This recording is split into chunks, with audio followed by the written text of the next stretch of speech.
أعوذ بالله من الشيطان الرجيم. بسم الله الرحمن الرحيم. الرحمن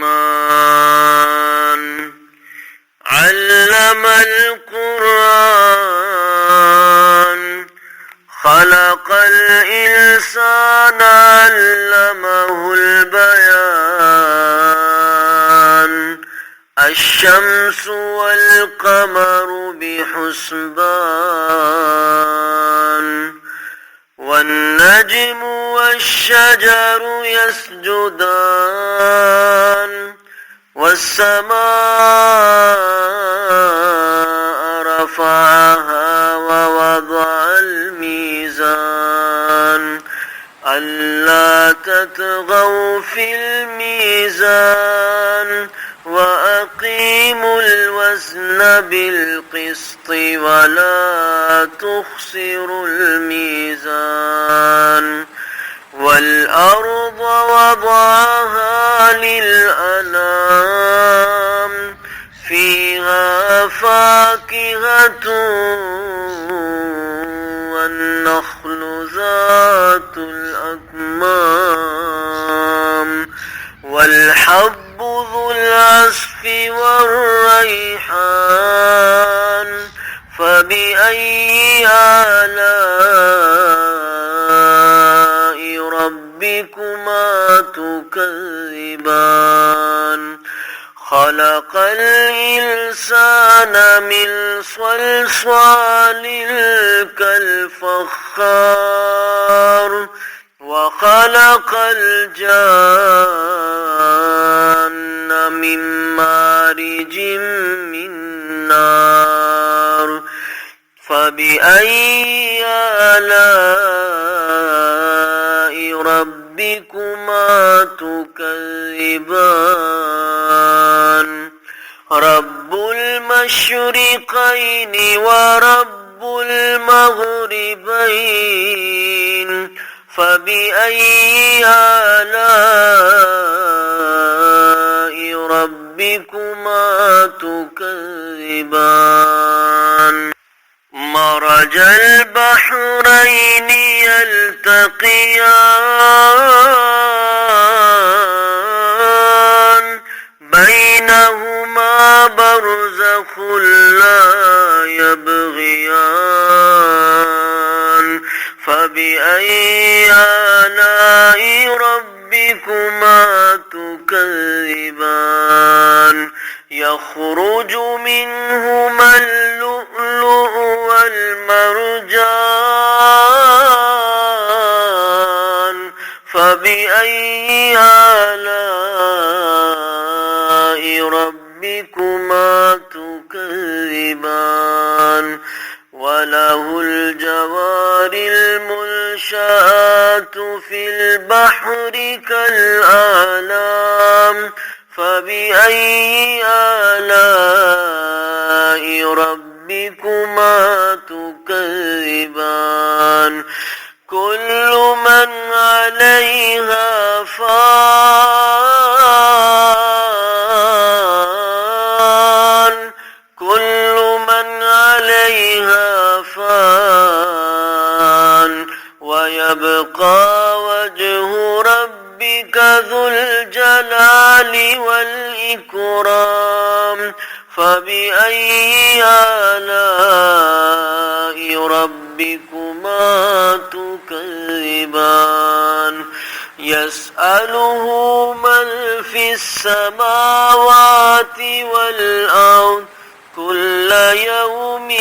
هو في شأن فبأي آلاء ربكما تكذبان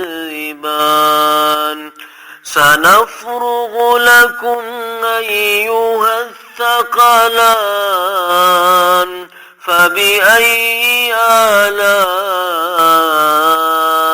ربكما تكذبان يا معشر الجن والإنس إن استطعتم أن تنفذوا من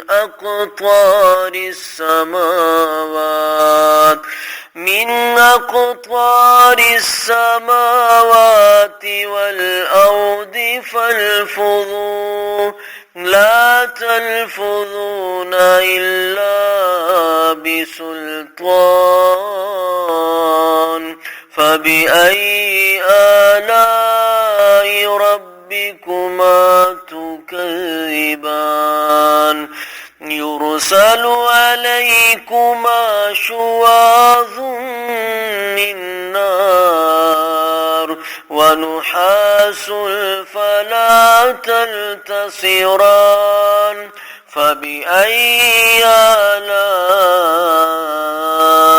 ربكما تكذبان فإذا انشقت السماء فكانت وردة كالدهان فبأي آلاء ربكما تكذبان فيومئذ لا يسأل عن ذنبه إنس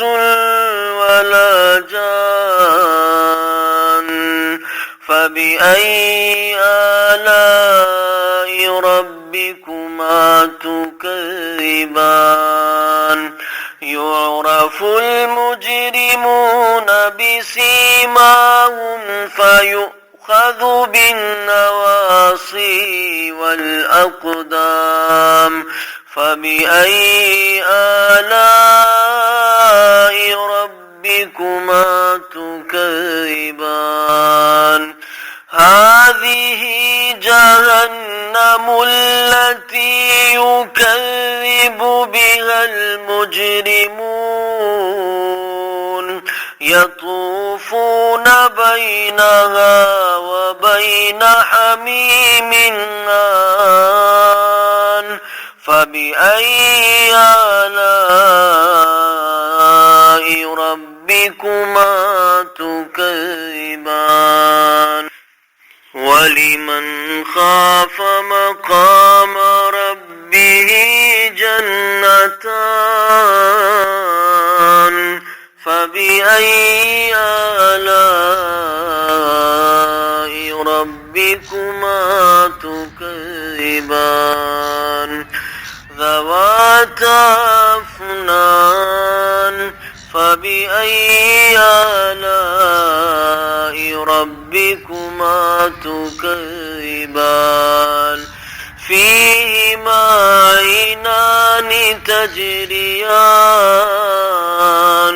فبأي آلاء ربكما تكذبان فيهما من كل فاكهة زوجان فبأي آلاء ربكما تكذبان متكئين على فرش بطائنها من استبرق وجنى الجنتين دان فبأي آلاء ربكما تكذبان فيهن قاصرات الطرف لم يطمثهن إنس قبلهم ولا جان فبأي آلاء ربكما تكذبان كأنهن الياقوت والمرجان فبأي آلاء ربكما ربكما تكذبان هل جزاء الإحسان إلا الإحسان فبأي آلاء ربكما تكذبان ومن دونهما جنتان فبأي آلاء ربكما تكذبان مدهامتان فبأي آلاء ربكما تكذبان فيهما عينان نضاختان فبأي آلاء ربكما تكذبان فيهما فاكهة ونخل ورمان فبأي آلاء ربكما تكذبان فيهن خيرات حسان فبأي آلاء ربكما تكذبان حور مقصورات في الخيام فبأي آلاء ربكما تكذبان لم يطمثهن إنس قبلهم ولا جان فبأي آلاء ربكما تكذبان متكئين على رفرف خضر وعبقري حسان فبأي آلاء ربكما تكذبان تبارك اسم ربك ذي الجلال والإكرام